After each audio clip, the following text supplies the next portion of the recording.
Hey guys, so how to start an accounting business from home. So this is the stuff that I used when I started my accounting business back in 2015.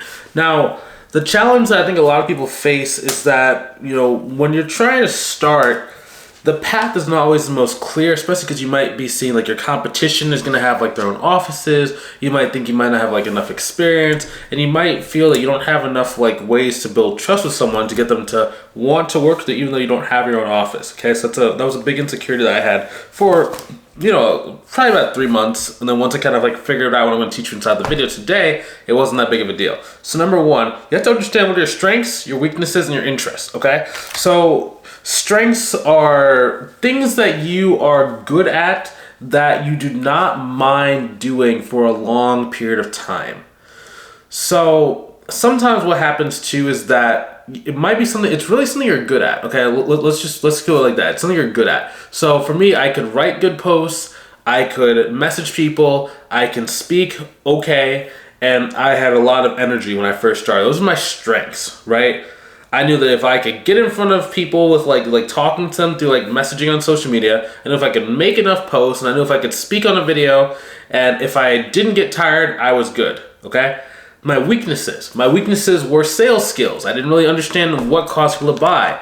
Number two was my experience. I didn't have 40 years experience like a lot of people in my local area did. Some other weaknesses were impatience. I was not really a patient person. And everyone's gonna have different strengths, everyone's gonna have different weaknesses, right? But then there comes your interests. So interests are something that you may be, we'll call it medium. So you might be strong, you might be weak, but you're interested enough to where those skill sets are gonna keep getting better and better and better over time. For me, that was sales, right? That was one of my interests, was sales. So I knew that if I could learn sales, if I could do it over a long enough period of time, I could turn that weakness into a strength, and that would tie together all the other stuff that I could do. Because I could get in front of people, but I just wouldn't know what to say. So it'd always be like people would want to humor me, where it's like, they just want to hear what I have to say. And it's just like, oof, that's annoying, right? Because then you're spending all your time with people who are being polite, not necessarily serious and buying with you. So you have to understand that. And then understand also what services you want to offer, right? There's a lot of different ways to make six figures. You could sell, let's say to make $100,000, let's say divided by 350, right? If you're doing tax prep, you need to get 285 tax prep clients, okay? That's 6 figures a year. You have to do that every single year. That's a lot, right? Let's say you're selling tax plan. Let's say your average tax plan sells for $3,500, right? So you do $100,000 divided by 3,500. That should be about, what is that, 28, 30? About 28 people are gonna buy that service, and that's 28 clients to get to 6 figures. If it's bookkeeping and let's say your price is $500 a month, you need 20 clients. If you're selling CFO services, you're selling $3,000 a month. That's gonna be about 30 clients, or sorry, what? 3,000 per month. That'll be about what, 3,000 clients? Yeah, give me one sec. 3,000 times 12 is $36,000. So you need about 2.7 clients to do so, right? A lot of different configurations, and if you understand what is your service mix, then you're gonna be able to go and like get a good amount of clients. Now, part of your service mix is that there are certain services that are inherently more done in person, and the expectation is you're done in person versus online. If you're doing online virtual bookkeeping, the expectation is that you're doing it online, so they might not want to meet with you in person. You might go to their office to do like the introductory meeting in some cases, but they don't want to see you in a lot of cases. We're going someplace virtual. Tax planning, they don't necessarily need to see you in person if you can build enough trust. Tax prep, people are 50-50. A lot of people, they want to go and talk to their tax person. A lot of different reasons why that is, but it usually comes down to like the personal. People want to feel like they know who they're doing the taxes from, versus like business owners. If you can like build enough trust up front, you don't necessarily need to do that. So that actually kind of moves next down to step number 2. When it comes to starting from home, you need to have trust assets. Okay, so whenever I think of trust assets, if you have background in accounting, which I hope you do if you watch this video, if you don't, then you probably should offer more bookkeeping services. And I have a whole channel based on like how to do bookkeeping services. But this is mostly for people who are either you're maybe a CMA, a CPA, you're an accounting professional, you have some experience with accounting and bookkeeping already, right? But your personal resume is going to carry a lot of weight, right? That's going to help you stand out compared to other people. Next, I would have a business resume, because your business might be new, but it just ties into all your different skill sets and things you can offer. So again, it's another piece of proof that shows you know what you're doing. Next thing you could have is going to be I want you to be taking really detailed notes and recordings of all the different times you meet with clients, right? We're going to use it as a highlight reel for when we're talking to potential clients that are on the fence. They can actually go and like watch different things that you've either done, seen, or helped to get a feel for what it's like to work with you. And the fact that it's like, a lot of times people don't really care about what you necessarily did for someone else. They just want to make sure you're real, right? There's still, in some cases, certain industries and certain people still have a hesitation to hang about sending money virtually to someone on the internet. It doesn't click for them. Another maybe 5 to 10 years, that's probably not going to happen anymore. But at least for right now in the moment, there are still some people who have maybe never purchased a service that's trust related online. So that's what you're kind of to overcome against, right? Now, one thing to note is that if you're starting from home and someone asks, like, do you have your own office? And they say, oh, I only work with people who have their own office. Do not take that as a sign that you're doing something wrong. A lot of people when we're starting a business, they get very insecure about like, I don't have this, I don't have this, I don't have this. And what that leads to is that we change our business and we change our mind, we change our services based on people who are telling us no. But the problem is you don't really know in the beginning if that person was being honest or if they're just telling you something to get off the phone. A lot of times what happens is a lot of objections are going to feel like, they're going to feel like it's very pointed against you. Your pricing's too high. And you're like, oh my gosh, my price is too high. This person just said the price is too high. And it's like, no one will ever lie to me because people are always telling the truth. I'm like, I think my price is too high, so it must be true, right? That's one. The second thing is going to be that like, the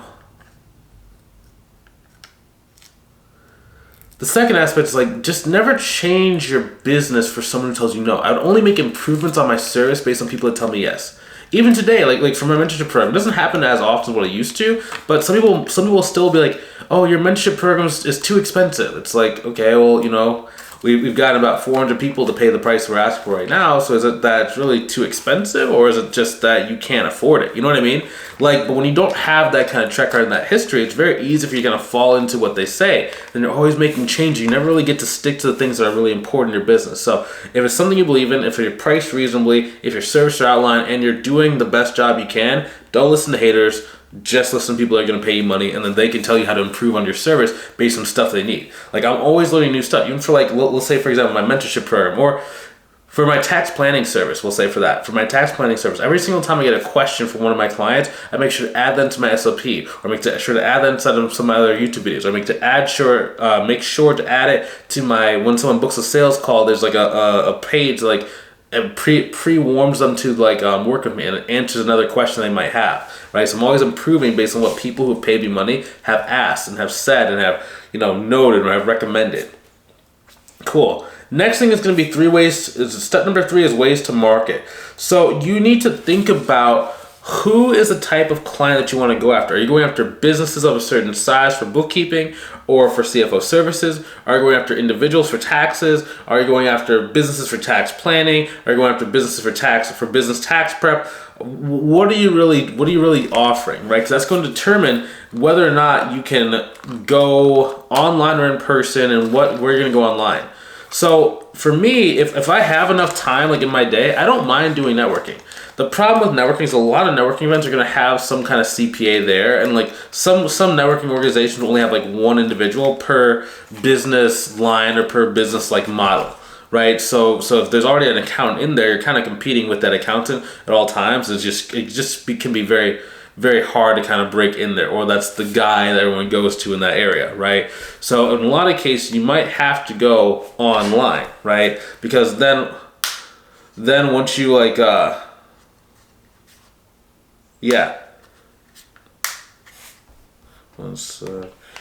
mean that's just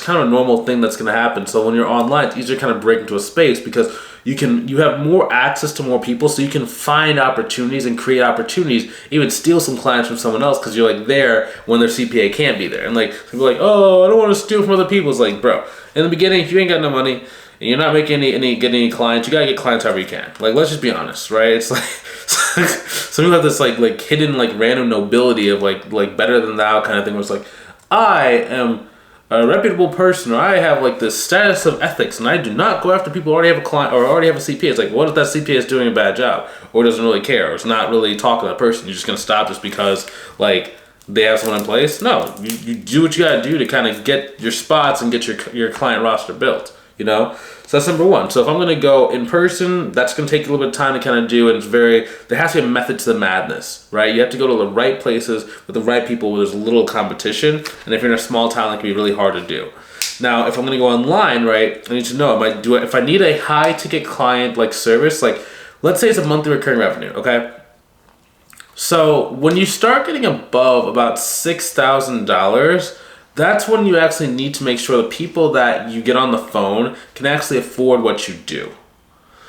So for bookkeeping, for example, the minimum price point for monthly bookkeeping should be $500 per month. That's $6,000 per year, right? So if I'm doing bookkeeping for $1,000, that's $12,000 a year. If I'm doing bookkeeping for $2,000, that's $24,000 per year. Not every single business can afford that, right? If a business only did $100,000 a year, there's no way they're going to pay you $2,000 a month. It's just way more than what they're probably willing to pay, or even their profit margin in a lot of cases, right? So you have to go after companies that can afford to do this and not really care about it, right? So that's like $500,000, $600,000, $1 million, $2 million, $3 million per year. So you can't just go on any social media platform. You have to be able to like see ahead of time how much the business is making. Easiest way to do that would be on LinkedIn, right? Because LinkedIn can basically show you how much revenue a company is doing. It can also show you like what is the actual makeup of the company. So you see, do they already have an accountant in place? Do they have an office admin? Do they have a bookkeeper? Do they have someone who's doing the bookkeeping, right? So you go with like LinkedIn. Versus you don't really care how much someone's making. Like for example, if you're selling something for like $2,000, $3,000, $5,000, like a tax plan, almost anybody can afford a $2,500, $3,000 tax plan. Almost anyone. You notice I didn't say everyone. Like there are some people maybe they're on like challenging times right now and they just don't have it, right? But for the most part, if a business owner has been in business, they actually can utilize your tax planning services. They have $3,000, $5,000, or they can at least find it. They can go get a business loan, or they can go take it out of like their 401k. Like they can find the money if they're serious about whatever you're doing, right? And plus with stuff like tax planning and stuff, you're going to be saving the money, so they're going to find money regardless, So it's like they have the money. You just have to kind of figure out a good way to get in front of them, right? So if I'm going to do that where anyone can pay for it, almost anyone, I'm going to go more kind of Facebook, maybe Instagram. Instagram is very good at getting new followers just by like making like video posts, right? They call them reels, right? So you can send your videos out to new people all the time. It's very helpful, very effective. Facebook is better for sending friend requests to people that have exposed some sort of interest or some ability to afford whatever you're doing. That's how I kind of think about Facebook, right? Because I can message people a lot faster. People are more responsive. I can get them on the phone. There's less qualification that's needed before I get them on the phone, because almost anyone, let's say you're doing tax prep, almost anyone can afford to pay you $350, right? $350. They might do it after they get their tax refund, but almost anyone can afford to do that. It's a no-brainer service, right? So you can go in a much wider range. Now, you could also use Twitter.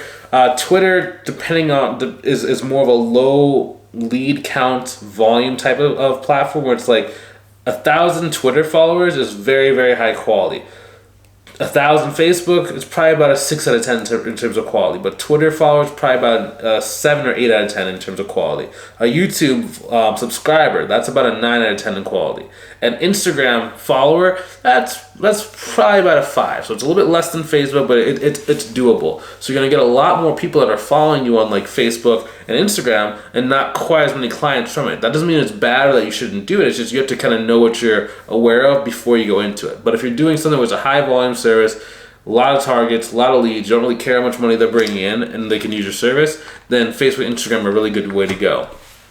Cool. And that's how you start a business from home. So you understand your strengths, your weaknesses, and your interests, right? Strengths are what you're good at, weaknesses are what you're not. Interests are like the weaknesses that you're going to be willing to bring up. Next, you just start really building your trust assets so that people are willing to work with you, even though you don't have a physical office. And then the next thing is going to be really understanding like what is your marketing and go-to-market strategy going to be. Are you going to do it in person, or are you going to do it online? And if you do it online, what platform are you going to use? Now, if you want to learn more about like what are some specific marketings you can do to go get more clients, go and watch more videos on this channel. Just click the link on my face inside the channel. It'll show you more videos, and even see inside the description there's like some different things you can watch.